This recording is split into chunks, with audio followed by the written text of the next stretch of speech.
नमस्कार, निबंध की इस श्रृंखला में हम आपका स्वागत करते हैं। हम लगातार निबंध की वीडियो आपके सामने लेके आ रहे हैं। 2 वीडियो ऑलरेडी ऐसे पर कराया जा चुका है, जिसमें आपने देखा होगा कि ऐसे पर हमने 2 अच्छे टॉपिक पर आपको निबंध कैसे लिखना है, क्या उसमें लिखना है, क्या नहीं लिखना है, इस बात का ज़िक्र किया है। ठीक है? अभी हमारा टेक्नोलॉजी पे निबंध चल रहा है। ये आज टेक्नोलॉजी का ये तीसरा निबंध है। इसके पहले हमने डेटा सुरक्षा और एआई पर ऐसे करा चुके हैं, पर उसके वीडियोस अभी नहीं है। वो जल्दी उसके वीडियोस आ जाएंगे। आज हम शुरू करने बहुत अच्छा सा टॉपिक है, प्रौद्योगिकी बनाम जनशक्ति। जैसा कि पता ही है कि आप हो चाहे हम हो, सभी लोग टेक्नोलॉजी पे डिपेंड हो गए हैं, क्योंकि बिना टेक्नोलॉजी के कोई काम नहीं। अगर देखा जाए, इस मुद्दे को लेकर लगातार चीज़ें बढ़ रही हैं। ठीक है, कि हमें टेक्नोलॉजी पे डिपेंडेंसी ज़्यादा रखनी चाहिए कि ज़्यादा नहीं रखनी चाहिए, ये एक व्यापक मुद्दा हो गया है। पर क्या करें, हम बिना टेक्नोलॉजी के कुछ कर नहीं सकते हैं। तो इस मुद्दे पर क्वेश्चन बन सकते हैं, एआई पर आधारित ऐसे पूछा जा सकता है, लेकिन टेक्नोलॉजी वर्सेस मैन में कौन अच्छा बेहतर है, इस बात की जंग तो तब से शुरू हो गई है जब से कंप्यूटर का आविष्कार हुआ है। इसी बात को लेकर आज हम निबंध की शुरुआत करेंगे। ध्यान रखेंगे, हम इस निबंध को पैराग्राफ वाइज देखेंगे। हम एक-एक पैराग्राफ में ज़िक्र करेंगे कि आखिर आपको क्या लिखना है और क्या नहीं लिखना है। इस चीज़ से निबंध बहुत बेहतर हो जाएगा। यह एक पीपीटी है जिसको हमने बनाया है। हमने इसमें ये कोशिश किया है कि आपको बहुत सारे मुद्दों को एकदम क्लियर कट शॉर्ट पता चल जाए कि आखिर करना क्या है। जैसे एक कथन है बीएफ स्किनर की, the real question is not whether machine think but whether man do, but whether. कहने का मतलब ये है, प्रश्न ये है कि मशीन क्या नहीं करती है, मतलब ये है कि आदमी क्या करता है, ये ज़्यादा इम्पोर्टेंट। ठीक है, चलिए शुरू करते हैं। तो अगर हम इसके पहले पैराग्राफ पे जाएं, ठीक है, परिचय। ठीक है, परिचय तो आप कोई भी लिख सकते हैं, कोई भी किसी प्रकार से लिख सकते हो। वैसे परिचय लिखने के 3 प्रकार के ढंग होते हैं। पहला ये होता है कि आप काल्पनिक स्टोरी बनाइए, उससे ऐसे को फॉर्मुलेट करिए कि कब क्या क्या कैसे हो सकता है। ठीक है, दूसरा ये हो सकता है कि आप किसी भी रिपोर्ट को पकड़िए और उस रिपोर्ट के बारे में डेटा दीजिए, उस डेटा के माध्यम से ऐसे की शुरुआत करिए। ये एक तर्क हो सकता है। तीसरा हो सकता है कि आप एक कोटेशन, मतलब कोई कविता है, जैसे महाभारत में क्या कहा गया है, गीता में क्या कहा गया है, या किसी के कोटेशन से आप कविता के माध्यम से ऐसे की शुरुआत कर सकते हैं। ठीक है। लेकिन अगर ये यहाँ पे ऐसे की शुरुआत करना है, तो अगर मैं मेरे माध्यम से हो तो मैं शुरू करूँगा, तो मैं यहाँ पे एक रणछोड़ दास चाँचर, वो एक थ्री इडियट की मूवी आई थी, उसमें एक कहानी थी ना कि सफलता के पीछे नहीं भागो और मतलब काबिल बनो। तो उसमें एक नहीं था कि मशीन मशीन वास्तविक रूप में होता क्या है? तो वहाँ जो बातें बताई गई थी, उसे हम इंट्रो के रूप में लिख के इसी की शुरुआत कर सकते हैं। फिलहाल आज हम पीपीटी में देखेंगे कि इसमें इंट्रो कैसे लिखा हुआ है। यहाँ पे इंट्रो एक चैलेंजिंग के साथ शुरू हुआ है। क्या है ये प्रतिस्पर्धा है? क्या ये सहयोग है?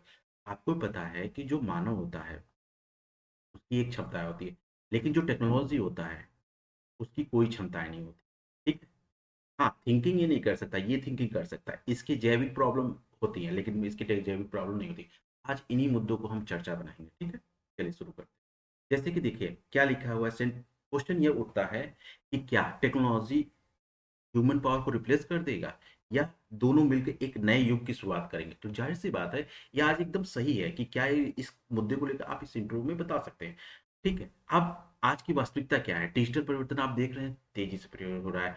एआई बहुत तेजी से प्रवेश कर रहा है।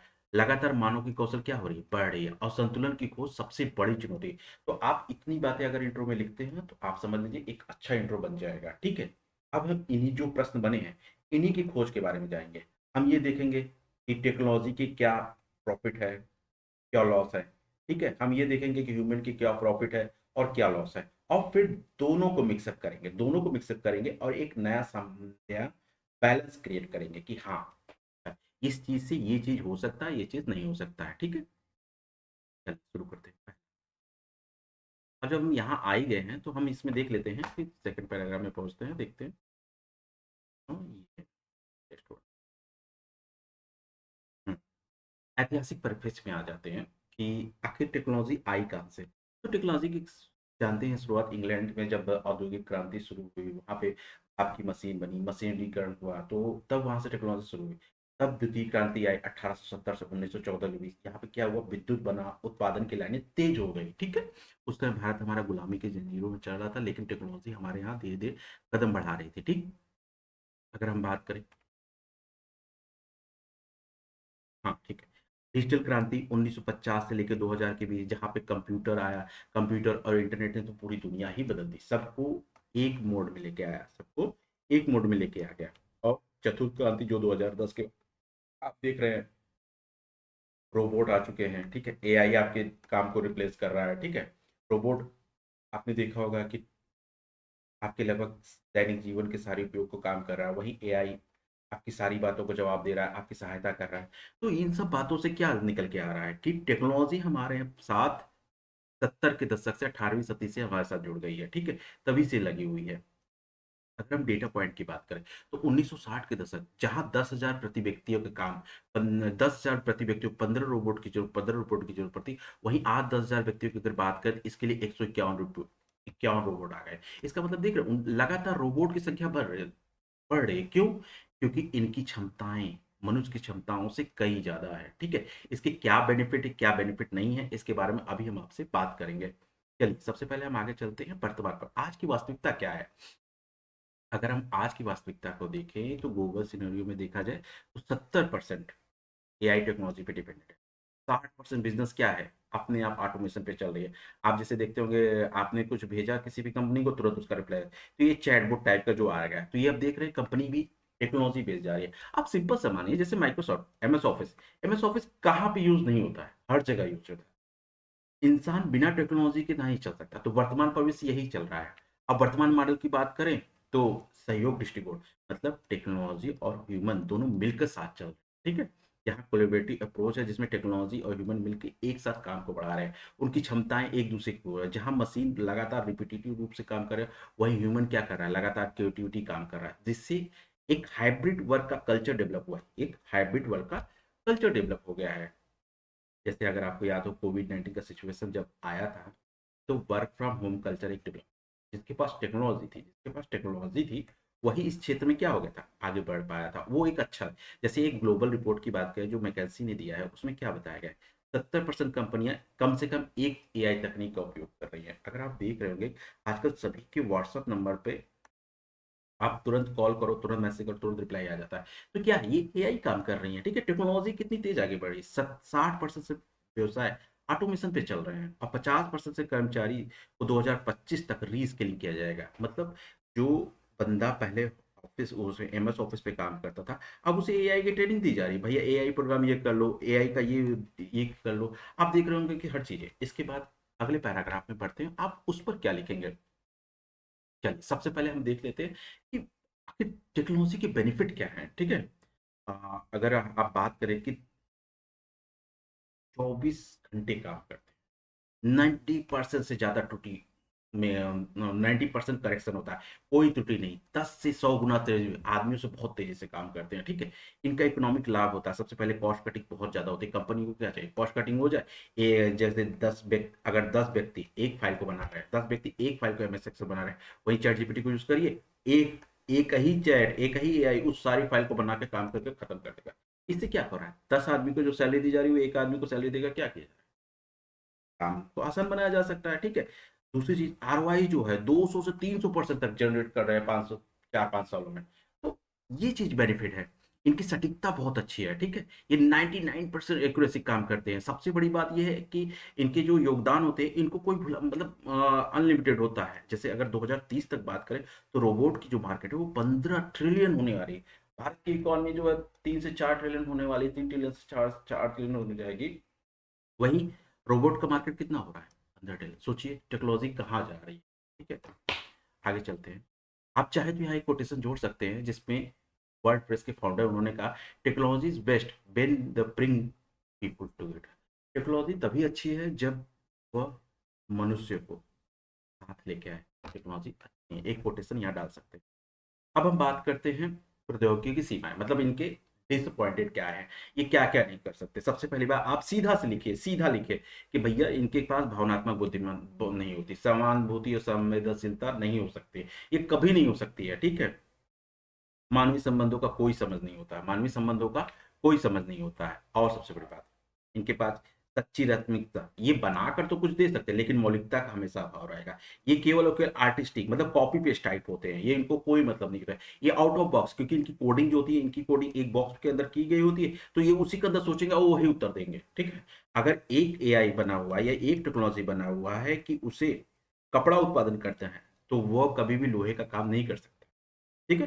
तो ये out of the box think नहीं हो सकते, ठीक है? दूसरी नैतिक दुविधाएँ आज के दौर में देख रहे हैं कि किस तरह हमारे नैतिकता का हनन हो रहा है। अच्छा, इस पे नैतिकताओं पे हमने एक निबंध दिया है, उसको ज़रूर देखिएगा, ठीक है? इसका लिंक हम इस यूट्यूब में दे देंगे, इसके नीचे कमेंट बॉक्स में, ठीक है? अगला चलते हैं, बेरोज़गारी और सामाजिक असमानता। इन्होंने क्या किया? लगभग कई जॉब खा लिए।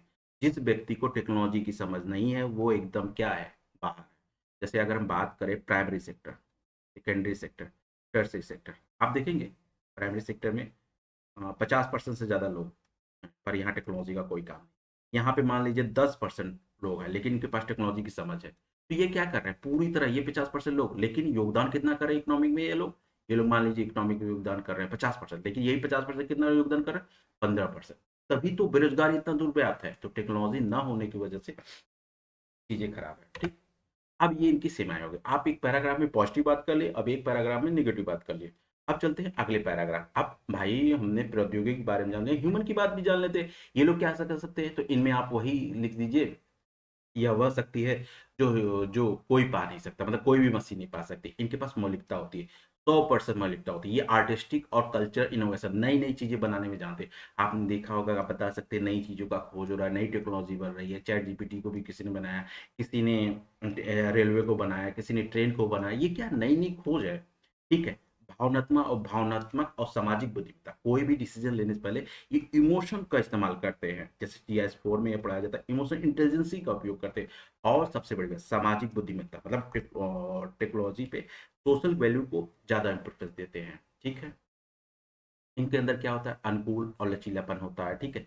ये नैतिक मूल्य को सबसे ऊपर रखते हैं। सबसे बड़ी बात ये होता है ह्यूमन में, ये नैतिकता को परखते हैं और उस आधार पर डिसीजन लेते हैं। अगर किसी, अब इसी पैराग्राफ में आप एक रिपोर्ट लगा सकते हैं कि 2025 तक जो नए-नए स्किल के रूप में उभरा है, वो रचनात्मकता, मूल चिंतन, जटिल समस्या समाधान, अनुकूलशीलता, भावनात्मक बुद्धिमत्ता, क्रिटिकल थिंकिंग। अगर आप देख रहे होंगे तो इस सेक्टर में जॉब आजकल आ रहे हैं, ठीक है? बढ़ते हैं अगले पैराग्राफ। अब आप इनकी भी भाई बताएँगे कि इनकी भी सीमाएँ क्या हैं? तो आप बताएँगे कि सबसे बड़ी सीमा है थकना, शारीरिक और जैविक सीमाएँ, बीमारी और स्वास्थ्य सीमाएँ, उम्र के साथ क्षमता में कमी, शारीरिक शक्ति में कमी। तो ये सारी चीज़ें टेक्नोलॉजी में नहीं है, ठीक है? दूसरा, मानवीय त्रुटि, सबसे बड़ी बात क्या है? मानवीय त्रुटि। इनके यहाँ गलतियाँ होने की संभावना है, मेमोरी लिमिटेशन है, स्ट्रेस बहुत होता है, ठीक है? तो ये सारी बातें हैं। तो कुछ जो नेगेटिव बात आपने, जो पॉज़िटिव बात वहाँ मशीनों की थी, वो नेगेटिव बात यहाँ इनके लिए हो जाती है। इनके जो पैमाना और गति क्षमता मशीनों से कम होती है, ठीक? इस तरीके से आप चीज़ों को देख सकते हैं। अगर आपको कोई यहाँ पे रिपोर्ट लगाना है कि इस पैराग्राफ को और बेहतर करना है, तो आप American society of quality data का उपयोग करके आप दिखा सकते हैं कि मानवीय तो टर्मिनल ने कहा 23% प्रोडक्टिविटी में फेल्योर हो रहा है, ठीक है? कॉस्ट में भी बहुत ज़्यादा इनकी कॉस्ट जो होती है, लागत कम होती है, लागत अधिक होती है, जिससे चीज़ें वर्क नहीं कर पाती। हम अगले पैराग्राफ में पढ़ें। तो क्या मानव को छोड़ दें? इसका क्या मतलब है? टेक्नोलॉज़ी आ गई, टेक्नोलॉज़ी जो है ह्यूमन से बेहतर है, तो क्या वैल्यू को छोड़ दें? नहीं, हमें इसको बनाए रखना है, मानवीय गरिमा हमें बनाए रखना है। आप महात्मा गांधी के उस कथन को कोट कर सकते हैं कि हर व्यक्ति का कल्याण, अंतिम व्यक्ति के कल्याण को बनाए रखना, और वो कल्याण गरिमा से जुड़ा होना चाहिए। यहाँ साधन साधन और साध्य दोनों पवित्र होने चाहिए, इस बात का ध्यान रखना पड़ेगा। रोज़गार का अधिकार है, जैसे लिवलीहुड, हमारे हमारे कॉन्स्टिट्यूशन में जो अधिकार दिए गए, वो हमें प्राप्त होने चाहिए। डेटा की सुरक्षा होनी चाहिए, समानता होनी चाहिए। तो ये कुछ प्रश्न हैं जो उठ के आ रहे हैं। तब हम क्या करें? इसके लिए आपको क्या करना पड़ेगा? संतुलन का मार्ग अपनाना पड़ेगा। क्या करना पड़ेगा? संतुलन का मार्ग अपनाना पड़ेगा, जिससे एकीकरण पर प्रौद्योगिकी और मानो दोनों मिलकर काम करें, ठीक है? तो इसमें क्या-क्या प्रिंसिपल हो सकते हैं? ह्यूमन सेंटर्ड, मतलब जो टेक्नोलॉजी बनाई जा रही है वो ह्यूमन सेंटर होनी चाहिए, उनको रिप्लेस करने के बारे में नहीं होनी चाहिए। ट्रांसपेरेंसी होनी चाहिए काम में, प्राइवेसी सबसे ज़्यादा इंपॉर्टेंट होना चाहिए, क्योंकि आज आप देख रहे हैं डीप फेक चीज़ें चल रही है, कोई किसी की वीडियो बना के पोस्ट कर दे रहा है, कोई किसी को, इससे क्या है, कम्युनलिज़्म, टेररिज़्म बढ़ सकता है, टेररिस्ट की एक्टिविटी बढ़ सकती है। अभी चुनाव हो रहा है, चुनाव में एआई वीडियो जनरेटेड वीडियो दे दिया जाता है, तो इससे क्या गलती, जैसे अभी हाल ही में, अभी आज ही की न्यूज़ में देखेंगे कि धर्मेंद्र जी के बारे में ये बताया गया कि उनकी मृत्यु हो गई। एआई जनरेटेड इमेज डाल दिया गया, लेकिन ये सब चीज़ें क्या है? गलत है। ये प्राइवेसी प्रोटेक्शन की बात है, हमें इसको बनाए रखना है, ठीक है? ह्यूमन सेंट्रिक एआई फ्रेमवर्क हमारा होना चाहिए, इस बात का ध्यान रखिए, ठीक? चलिए, और एआई फ्रेमवर्क हम से ये बातें हो गई। अब मेंटेनिंग ह्यूमन डिग्निटी, मतलब एआई, मतलब टेक्नोलॉजी ऐसी होनी चाहिए कि ह्यूमन की डिग्निटी कायम रहे, ह्यूमन की डिग्निटी नहीं होनी चाहिए, जैसे रीस्किल, जैसे हमारे यहाँ स्किल प्रोग्राम चलाए जा रहे हैं कि भाई एक बंदे को एमएस ऑफिस कंप्यूटर सिखाया गया, कंप्यूटर के बाद क्या, कंप्यूटर के बाद अब एक्सेल उसे नहीं आ रहा है, तो क्या उसे निकाल देना चाहिए? नहीं। क्या उसे निकाल देना चाहिए? नहीं, उसको क्या करना चाहिए? रीस्किल करना चाहिए, फिर उसको बुलाकर करना चाहिए। ह्यूमन ओवरसाइट, मतलब कोई भी क्रिटिकल डिसीजन जहाँ पे मशीन नहीं कर पा रही है, वहाँ वो ह्यूमन का इस्तेमाल जरूर करना, ठीक है? रेगुलेटरी फ्रेमवर्क हो, बहुत ऐसे नियम और कानून हो जो इस बात की गारंटी दे, जैसे आपने देखा होगा कि एआई से संबंधित कई नियम हैं, और आप कहीं वर्क कर रहे हैं उससे संबंधित कई प्रकार के लॉ हैं, तो ये चीज़ें ज़रूरी है, ठीक है? अब आते हैं कुछ केस स्टडी के बारे में, देख सकते हैं कि ये चीज़ें जो हम बता रहे हैं, ये चीज़ें सक्सेस हुई हैं, बेहतर हुई हैं। अब कुछ क्षेत्रों के केस स्टडी पे अगर हम ध्यान दें, तो इसका उदाहरण देके हम बता सकते हैं कि जो बातें हम कर रहे हैं, वो एक नई दिशा, एक नया सहयोग दे सकते हैं। जैसे अगर हम बात करें स्वास्थ्य सेक्टर में, इसमें क्या हुआ है कि आईबीएम के द्वारा एक एआई ने क्या किया था, कुछ कैंसर ट्रीटमेंट के लिए सहायता की। 96%, मतलब एक्सपर्टीज थी उसकी, 96% एक्यूरेटी थी। वही विनिर्माण के क्षेत्र में देखो, बीएमडब्ल्यू के जो कार्य होते हैं लगातार रोबोटिक करते हैं, जिसमें 22% प्रोडक्टिविटी इंक्रीज हुई है, ठीक है? वही टेस्ला में देखेंगे लगातार उनकी जो गाड़ियां होती हैं, टेस्ला की जो गाड़ियां होती हैं, वो आप देखेंगे क्या कैसी है, एआई जनरेटेड है, ये मतलब एआई नहीं, मतलब टेक्नोलॉजी जो उनकी क्या है, एरोबोटिक है, तो वो 40% एफिशिएंसी पे काम कर रही है। तो क्या हुआ यहाँ पर, ह्यूमन प्लस मशीन दोनों मिलकर काम कर रहे हैं, तो हम एक नए भविष्य की तरफ जा रहे हैं। नहीं, पूरा निबंध आपको क्लियर हो रहा होगा कि पूरा निबंध कैसे जा रहा है, ठीक है? अब जैसे अगर हम शिक्षा की बात करें, खान एकेडमी बायजूस मॉडल को भी आप एग्जाम्पल के रूप में जोड़ सकते हैं, ठीक है? इंडिया की सक्सेस की बात करें तो रीस्केलिंग में 3 लाख एम्प्लॉय को एआई किया जा ट्रेन किया जा रहा है, 33% प्रोडक्टिविटी इससे इनकी इंक्रीज हो रही है, जिससे जॉब जाने का डर नहीं। अब हम भविष्य के दृष्टिकोण, आपको पता है कि इंडिया जो है 2047 तक अपने आप को विकसित करने के लिए आगे बढ़ रहा है, इसलिए ह्यूमन और टेक्नोलॉजी दोनों को साथ साथ चलना है। तो हमारा वर्ल्ड इकोनॉमिक फोरम रिजेक्शन में एक प्रोजेक्शन किया गया है कि 2025 तक जहां 85 मिलियन जॉब रिप्लेस होंगे, वहीं नए 97 मिलियन जॉब बनेंगे, यानी 12 मिलियन नए चीजें आएंगी, ठीक है? और 2030 तक 120 मिलियन, 2035 तक क्या होगा, 50 मिलियन नए जॉब आएंगे, नई चीजें होंगी, जिसके लिए 75% लोगों को हमें क्या करना पड़ेगा, रीस्केलिंग, मतलब उनको नए प्रकार से ट्रेनिंग देनी होगी, ठीक है? जिसके लिए इंडिया अपनी तैयारी कर रहा है। अब सबसे बड़ी बात है, भारत के जो युवा है वो 65% तक 35 साल के हैं, ठीक है? तो 2040 तक ये सबसे लॉन्गर है, इसीलिए इनको क्या किया जाए, एआई जनरेटेड 400 मिलियन वर्कर की जरूरत है, जिसको चैलेंजिंग है, जिसको रोज भारत सरकार द्वारा नए नए सिरे, इस बार बजट में अगर आप देखेंगे तो भारत सरकार द्वारा स्किल सेंटर पे फोकस किया गया है। आप यहाँ एक एग्जांपल लिख सकते हैं, स्किल सेंटर बनाए जा रहे हैं, ठीक है? यहाँ पे इन चीजों को उपयोग करके हम चीजों को आगे बढ़ा सकते हैं, ठीक? आज का ट्रेंड क्या है उसे समझना है। आज का ट्रेंड ये है कि ह्यूमन डिसीजन मेकिंग हो, एआई ऑटोमेटेड करे, ठीक है? रियल टाइम डिसीजन और सपोर्ट होना चाहिए। Human in the loop AI, मतलब जहां लूप बने वहां ह्यूमन इंटर करे, ना कि एआई इंटर करे, ठीक है? नए नए जॉब आ रहे हैं, एआई एथिक्स, रोबोट कोऑर्डिनेट, इस तरह के नए नए जॉब आ रहे हैं, जिसके लिए ह्यूमन को तैयार रहना चाहिए। कुल मिला के अगर बात करें तो हमें संतुलन बनाए रखना है। कुल मिला के अगर मैं बात करूं तो संतुलन बनाए रखना, बिना बैलेंस के आप आगे नहीं बढ़ सकते, ठीक है? आज का युग बिना टेक्नोलॉजी के नहीं हो सकता, ठीक है? इसके लिए हमें क्या करना चाहिए, हमें ऐसी टेक्नोलॉजी बनाना चाहिए जो ह्यूमन को रिप्लेस न करे, बल्कि साथ लेके चले, ठीक? ह्यूमन को प्रॉब्लम सॉल्विंग के लिए होना चाहिए। टेक्नोलॉजी को क्या करना चाहिए? ऑटोमेटिक होना चाहिए, लगातार टास्क टास्क करना चाहिए, लेकिन कंट्रोल किसके पास होना चाहिए? ह्यूमन के पास होना चाहिए। आप 3 स्तरीय समाधान का, जैसे इंडिविजुअल, ऑर्गेनाइजेशन, नेशनल, इन तीनों चीज़ों पे इस चीज़ों को करने की आवश्यकता है, जिससे संतुलन बना रहे, ठीक है?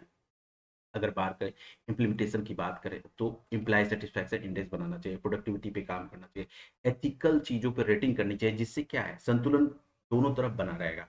अब टेक्नोलॉजी वर्सेस ह्यूमन का रोल अगर बात करें, टेक्नोलॉजी और ह्यूमन का रोल क्या होना चाहिए, जो हमने यहाँ बात की वही बात है कि ऑटोमेटेड होना चाहिए, ह्यूमन को प्रॉब्लम सॉल्विंग के लिए काम करना चाहिए। तो ये बातें अगर आप लिखते हैं तो विश्वास मानिए आप एक अच्छा निबंध लिख पाएंगे।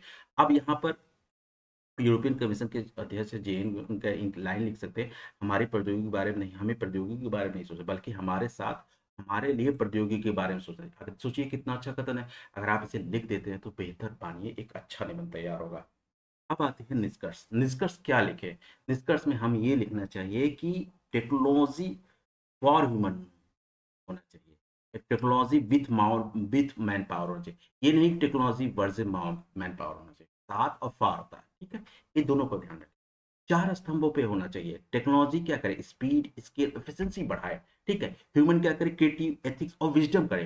बैलेंस अप्रोच होना चाहिए और लर्निंग, एडॉप्शन, धीरे-धीरे हमें सीखना चाहिए। हमें टेक्नोलॉजी से और टेक्नोलॉजी से हमसे, दोनों चीज़ें हमें सीखनी चाहिए, ठीक है? आप चाहें तो कोटेशन दे सकते हैं, मशीन हमारे हाथ बढ़ाती है लेकिन हमारा दिल और दिमाग नहीं रहता। ये बात लिख के आप कोटेशन निबंध को समझा सकते हैं। हमारा अप्रोच जो होना चाहिए वो फ्यूचरिस्टिक होना चाहिए, ठीक है? प्रौद्योगिकी मानवता की सेवा करे, मानवता प्रौद्योगिकी दिशा हो, दोनों मिलकर एक बेहतर भविष्य बना सकते हैं, ठीक है? चलिए, अब आज से आप क्या शुरू कर सकते हैं, जैसे आप लिख सकते हैं, आप ये कोई एआई को सीखे, सॉफ्ट स्किल को ट्रेनिंग करें, यही चीज़ें आपको आगे बढ़ाएँगी। तो आज का निबंध समाप्त होता है। मैंने ये जो निबंध समझाया है, इस निबंध को आप बहुत ही बेहतर तरीके से लिखिएगा, क्योंकि आने वाली आरोग्य परीक्षा आपने देख लिया है कि 31 और 31 जनवरी, 1 फरवरी को आरोग्य डेट आ चुके हैं। इसलिए इस वीडियो का इम्पोर्टेंस बहुत ज़्यादा है। तब तक के लिए मिलते हैं, धन्यवाद। एक नए निबंध के रूप में कल हम आपके सामने ज़रूर आएँगे। तब तक के लिए धन्यवाद।